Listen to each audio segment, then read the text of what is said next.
गजा में निहत्थे फलस्तीनियों पर जुल्म ढाने वाला इसराइल खेल के मैदान में भी तासुब फैलाने लगा है। आईसीसी वर्ल्ड कप में पाकिस्तान के खिलाफ फतह पर भारत को मुबारकबाद का पैगाम दे डाला। अपने ऑफिशियल ट्विटर अकाउंट पर इसराइल ने लिखा कि उन्हें खुशी है कि भारत ने पाकिस्तान को शिकस्त दी और पाकिस्तान इस मैच की फतह हमास के नाम नहीं कर सका। पाकिस्तान के विकेटकीपर मोहम्मद रिजवान ने श्रीलंका के खिलाफ अपने man of the match award को मजलूम फलस्तीनियों के नाम किया था।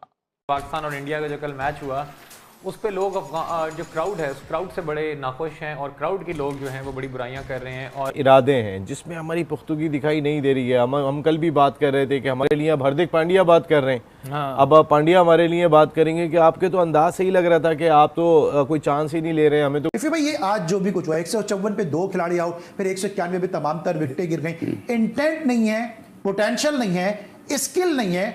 नमस्कार दोस्तों, जय हिंद। दोस्तों, यदि पाकिस्तान का मौलवी रिजवान बीच मैदान में नमाज पढ़ दे तो पाकिस्तानी काफ़ी ज़्यादा खुश होते हैं, लेकिन भारत के लोग जय श्री राम के नारे भी नहीं लगा सकते क्योंकि पाकिस्तानियों की मानसिकता इतनी ज़्यादा गिरी हुई। यदि मौलवी रिजवान को नमाज ही पढ़नी है तो उसे मस्जिद में जाकर के मुल्ला का रोल अदा करना चाहिए। क्या है पाकिस्तानियों का रिएक्शन? वीडियो को स्टार्ट करते, लेकिन उससे पहले यदि आपने हमारे चैनल को सब्सक्राइब नहीं किया तो सब्सक्राइब करें। वीडियो पसंद आए तो लाइक करें, कमेंट करो, शेयर करें। कोई डर ही नहीं था, हमें ये तो कोई नसीम खौफ भाई ही वही नहीं था। मिसाल हो गई जब बच्चा क्लास में फेल हो रहा होता है ना तो ड्राइंग की टीचर भी आके ना उसकी अम्मी को सुना रही होती है और अब्बू को सुना रही होती है आपका बच्चा किसी काम का नहीं। हमारे साथ यही हो रहा है। पांड्या ड्राइंग की टीचर आप कह रहे हैं। वैसे Hardik Pandya world class allrounders में से, लेकिन वो जो कह रहे हैं ना वो सोचने वाली बात है और हमें इसी चीज़ से निकलना है। हमें फेयरलेस क्रिकेट खेलनी है। वो एक मैच में सऊद शकील ने रन्स किए थे, उन्होंने कहा दैट इज़ द पाक बॉल और ट्रॉफियाँ मिकी आर्थर तकसीम कर रहे पाकिस्तान क्रिकेट टीम के खिलाड़ियों को। Babar Azam player of the week, अपना सऊद शकील इम्पैक्ट प्लेयर। और उसके बाद से वो कहाँ चले गए? उसके बाद से उनके स्टेटमेंट आते हैं कि कोई पाकिस्तान का क्राउड नज़र नहीं आया, कोई पाकिस्तान का गाना नहीं बज रहा। तो भाई आप इस चीज़ का जवाब दो कि कुलदीप को कैसे नहीं खेल सके हमारे बैटर्स। आप इस बात का जवाब दो। टैलेंट नहीं है या पाकिस्तानियत नहीं है?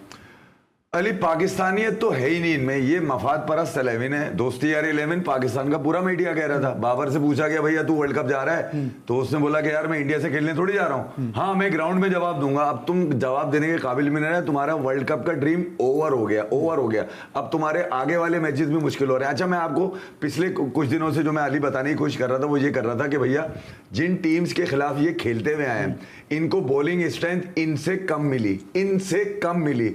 हर आदमी अपने 50, हर आदमी अपने 60 एवरेजेस चेक करो, इनकी बॉलिंग चेक करो, आपको अंदाजा हो जाएगा।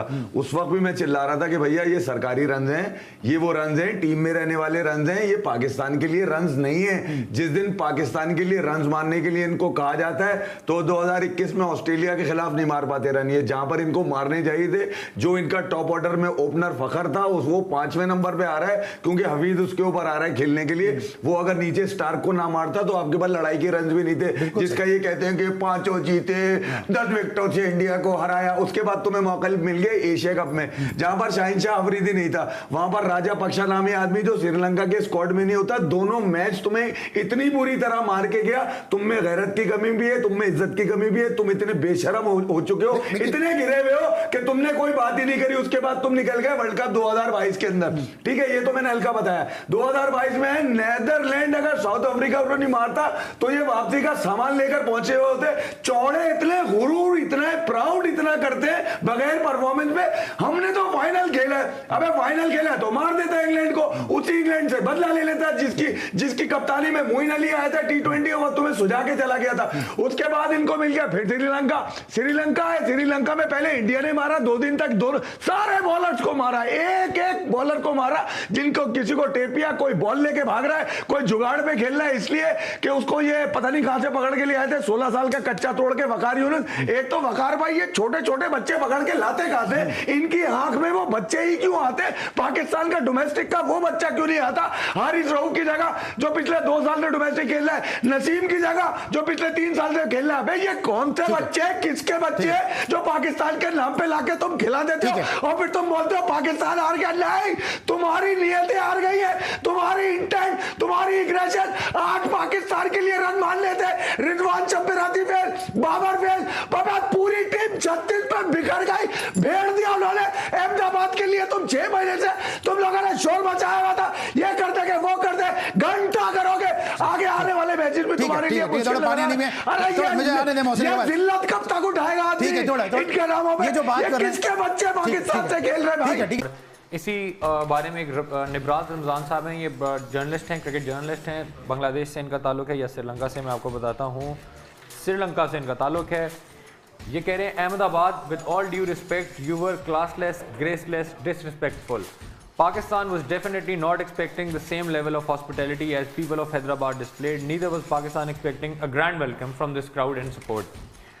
But what Pakistan certainly did not expect was constant booing, abusive chants and intimidating behavior, particularly towards Mohammad Rizwan. Mohammad Rizwan ज़रा आपको पता है रिलीजियस बंदा है और रिजवान को लेकर उन्होंने काफ़ी बुरी ट्वीट्स की, चैंट्स किए, वल्गर चैंट्स किए, जिसमें से गालियाँ भी दी गई, जिसमें से डिसरिस्पेक्टफुल बिहेवियर भी था और पाकिस्तान के ख़िलाफ़ नारे भी लगाए गए और बाबर को तंग किया गया और इसी तरह बाकी सारी टीम को बू किया उन्होंने। तो ये अहमदाबाद का जो क्राउड है, इससे लोग ये कह रहे हैं कि हम आपसे यही एक्सपेक्ट कर रहे थे, क्योंकि आप नरेंद्र मोदी की स्टेट हैं और नरेंद्र मोदी का हमें भी पता है, आपको भी पता है, और ये थोड़े से एक्सट्रीमिस्ट लोग हैं, थोड़े से तो नहीं, ये काफ़ी एक्सट्रीमिस्ट लोग हैं, ये हल्के नहीं आते बिल्कुल। तो इस टाइम सोशल मीडिया जो है उस पर ये इंडियंस की भी ट्वीट है, मेरे सामने से कभी गुजरी थी, मैं आपको पढ़ के सुनाऊंगा। उस पर इंडियन हजरत हैं, कोई इंडियन बंदा है, उसने अपने ही क्रिकेट बोर्ड और अपने ही फैंस को काफ़ी क्रिटिसाइज़ किया। उसने कहा जी आप बिल्कुल आपने अच्छा नहीं किया, कल आपने भी पाकिस्तान से मैच खेलने हैं, कल इंडिया की टीम भी पाकिस्तानी क्राउड को कहीं ना कहीं फेस करेगी। हो सकता है शायद आने वाले वक्तों में पाकिस्तान में या फिर कहीं बाहर जब हमारे इंडिया के साथ मैच होते हैं किसी न्यूट्रल वेन्यू पे, तो उन्होंने कहा वहाँ पे पाकिस्तानी क्राउड फिर आपके साथ भी बदतमीज़ी करेगा। ये जो सिलसिला आपने बदतमीज़ियों का शुरू किया है, ये आपका पीछा इतनी आसानी से नहीं छोड़ेगा। तो इंडियन अहमदाबाद के क्राउड को उन लोगों ने मैसेज दिया है। तो सोएब ये मतलब रिजवान के खिलाफ जो आ रहा है ये कुछ अच्छा नहीं है, मतलब इट वाज एक्सपेक्टेड। ये तो इंडियन क्राउड से आप एक्सपेक्ट कर सकते हो, फर्स्ट टाइम ऐसा क्राउड था, वही तो बता रहा हूं ना, इनका प्लान था बेसिकली। अभी देखें ना मेरे सामने बात हो चुकी सॉरी है, आपकी बात काटनी पड़ेगी। फिर इंडियन लॉयर ने जी, आपको पता है आजकल इंडियन वकील जो हैं ये पीछे पड़े हुए हैं सबके। पहले ज़ैनब अब्बास के खिलाफ इन्होंने केस फाइल किया, उनकी 10 साल पुरानी ट्वीट निकाल के। अब मोहम्मद रिजवान के खिलाफ केस फाइल किया है कि इसने हमारी सरजमीन पर नमाज क्यों पढ़ी। नीदरलैंड के खिलाफ जब पाकिस्तान का मैच था तो रिजवान ने ड्रिंक ब्रेक्स में ग्राउंड में ही नमाज अदा कर दी थी। वो ये अक्सर करते हैं, उन्होंने कोई पहली दफ़ा नहीं की है, PSL में भी हमने देखा, उसके बाद और भी हमने काफ़ी ओकेजन्स पे ये देखा है कि नमाज का टाइम होता है तो रिजवान उसी टाइम नमाज़ पढ़ते हैं और विदाउट एनी डिले वो अपना नमाज करके वो बाकी मैच की तरफ आ जाते हैं। तो जी इंडिया को बड़ी आग लगी हुई है कि रिजवान जो है वो कैसे नमाज़ पढ़ रहा है। आपको पता है ना एक्सट्रीमिस्ट लोग हैं, मुसलमानों की ज़िंदगी जो है इन्होंने मुश्किल में डाली हुई है इंडिया में। इनको बर्दाश्त नहीं हो रहा कि कैसे कोई मुसलमान आके हमारे ग्राउंड में नमाज़ पढ़ सकता है। तो ये बड़े ख़तरनाक चीज़ें हैं, ये क्रिकेट में नहीं होनी चाहिए। क्रिकेट को क्रिकेट से रहना चाहिए, इसमें रिलीजन पॉलिटिक्स की चीज़ें नहीं आनी चाहिए। इंडिया की टीम में भी अगर आप देखें तो बड़ी मल्टीकल्चरल टीम है और उसमें मुसलमान लड़के भी हैं, उसमें इंडियन लड़के भी हैं, उसमें डिफरेंट स्टेट्स के लड़के भी हैं, डिफरेंट कल्चरल बैकग्राउंड्स के लड़के भी हैं। तो जब वो एक होकर खेल सकते हैं तो आप एक होकर मैच क्यों नहीं देख सकते? मेरा तो यही सवाल होगा आपसे। जी सोहेब कुछ बताएं ये खबरें। ये बात तो कल भी हुई, आज भी हुई।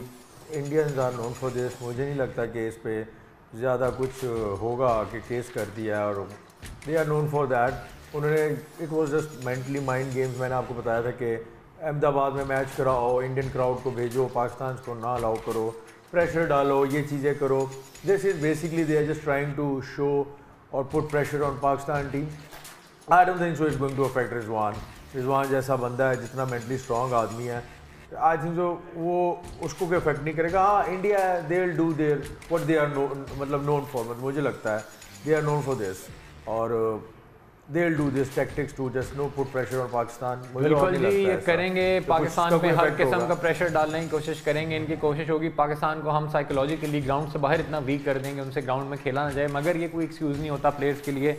Horrible videos are coming out from Ahmedabad. It's very unfortunate to see कि यार आप हमारे प्लेयर्स हमने भेजे हुए हैं, आप उनके साथ क्या कर रहे हो।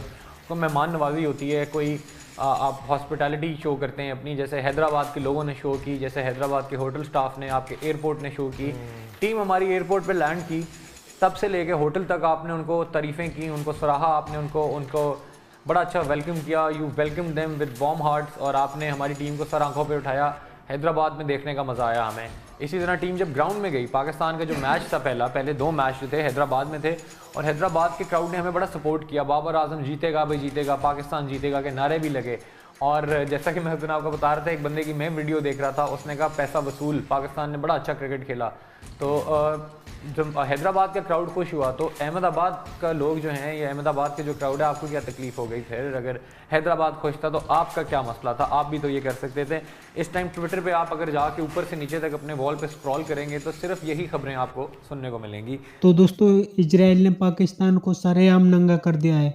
इजराइल की तरफ से ट्वीट करके कहा गया है, यदि पाकिस्तान नहीं जीता, यदि पाकिस्तान जीत जाता तो पाकिस्तान अपनी ये जीत को हमास के आतंकियों को समर्पित कर देता, क्योंकि पाकिस्तान हमेशा से आतंकियों को सपोर्ट करता है। यही कारण है कि पाकिस्तान इस वक्त काफ़ी ज़्यादा जल गए हैं। पाकिस्तानियों का कहना है कि जिस तरह से मौलवी रिजवान ने बीच मैदान में नमाज पढ़ी थी, साथ ही भारतीयों ने जिस तरह से मौलवी रिजवान आउट होकर के जा रहा था उस वक्त जय श्री राम के नारे लगाए, उससे पाकिस्तानी काफ़ी ज़्यादा जल गए हैं। साथ ही पाकिस्तानियों को लगता है कि मौलवी रिजवान यदि बीच मैदान में नमाज पढ़े तो अच्छा है, लेकिन भारत के लोग जय श्री राम के नारे भी नहीं लगा सकते। यदि मौलवी रिजवान को नमाज ही पढ़नी है तो उसे क्रिकेट छोड़ करके किसी मस्जिद में मौलवी का रूप अदा कर लेना चाहिए, क्योंकि मौलवी को ही जितनी बार नमाज पढ़नी चाहिए उतनी मस्जिद में जा कर के पढ़े। आपकी क्या राय कमेंट में जरूर शेयर करें।